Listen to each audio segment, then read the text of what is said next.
Di sini kami akan menampilkan video podcast kami yang berjudul Kekristenan di Sumatera, tepatnya di Tanah Batak, dan ini bertujuan untuk tugas TAS kami. Sebelumnya kami akan memperkenalkan nama kami. Perkenalkan, nama saya Winda Borutamba dengan NIM 71 2023 220. Saya Amelia Simbolo dengan NIM 71 2023 241. Saya Sylvia Angelika, NIM 71 2023 236. Saya Benjamin Mesya, NIM 71 2023 268. Selamat malam Bapak dosen, Kakak Asdos dan teman-teman semuanya. Di sini kami akan menyajikan video podcast untuk tugas akhir semester Sejarah Gereja Indonesia dengan topik penyebaran Injil di Tanah Batak dengan narasumber Bang Yohan Rio Siretonga. Halo semua. Oke. Tapanuli merupakan sebuah daerah yang memiliki sejarah perkembangan Injil yang sangat menarik. Nah, pada kesempatan kali ini kami akan membahas bagaimana Injil pertama kali diperkenalkan ke daerah ini dan bagaimana penyebarannya. Tanpa berlama-lama lagi, langsung saja ke intinya. Oke, Bang. Jadi bagaimanakah kronologi penyebaran Injil di Tanah Batak tersebut, Bang?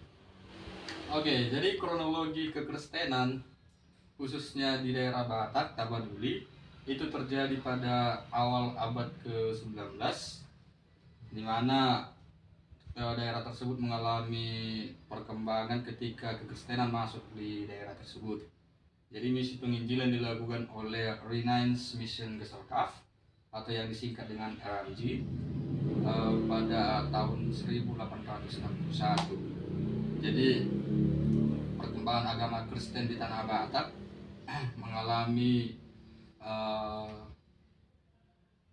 perkembangan yang signifikan, dan gereja Huria Kristen Batak Protestan berdiri pada tahun 1861 yang kemudian menjadi wadah bagi umat atau jemaat yang ada di daerah tersebut pada saat itu. Jadi dari situlah semakin berkembangnya kekristenan di daerah tersebut. Itulah singkatnya dari kronologi penginjilan yang ada di sana. Seperti itu kira-kira. Nah, penginjilan yang dilakukan oleh RMG itu pastinya akan mengutus seorang tokoh, Bang. Nah, siapakah tokoh yang paling berperan dalam penyebaran Injil di Tanah Batak?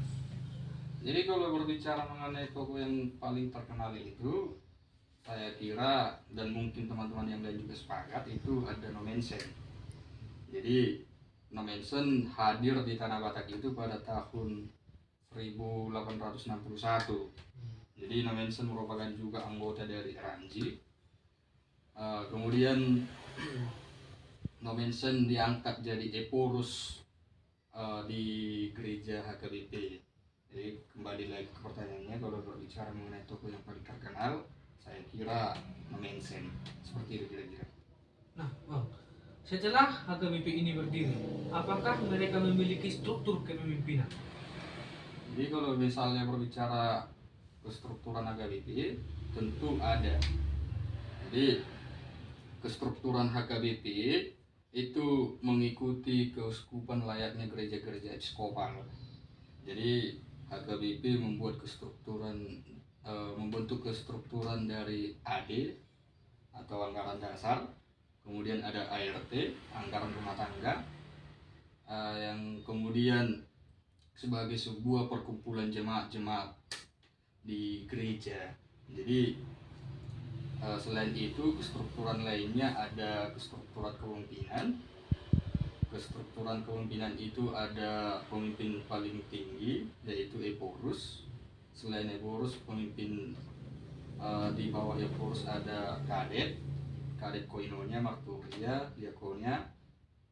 Ada juga sekjen, sekretaris jenderal.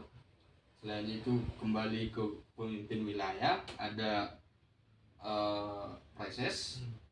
Nah, kemudian pemimpin di wilayah itu juga ada juga terbagi, itu yang disebut jadi pendeta, atau kalau bahasa apanya ini pimpinan jemaat. Jadi kalau preses tadi itu pimpinan wilayah. Jadi itu saya kira kestrukturan kepemimpinan yang ada di gereja GBP selain tadi anggaran itu kira-kira. Dari penjelasan yang diberikan Abang tentang HKBP, HKBP ini memiliki perkembangan yang begitu baik. Iya. Nah, bagaimana dengan gereja-gereja kesukuan lainnya yang ada di Sumatera, Bang? Apakah mengalami perkembangan yang sama dengan HKBP juga atau bagaimana? Jadi penyebaran gereja Batak Kristen di Sumatera khususnya ya di Sumatera lah ya, itu berkembang dengan pesat juga seiring seiring gencarnya penginjilan yang dilakukan. Jadi selain HKBP ada juga gereja suku lainnya seperti PKBS, gereja Simalungun, baru GBKB itu dari Karo. Nah, sorry. Jadi kalau berbicara adakah gereja suku lainnya, ya tentu ada.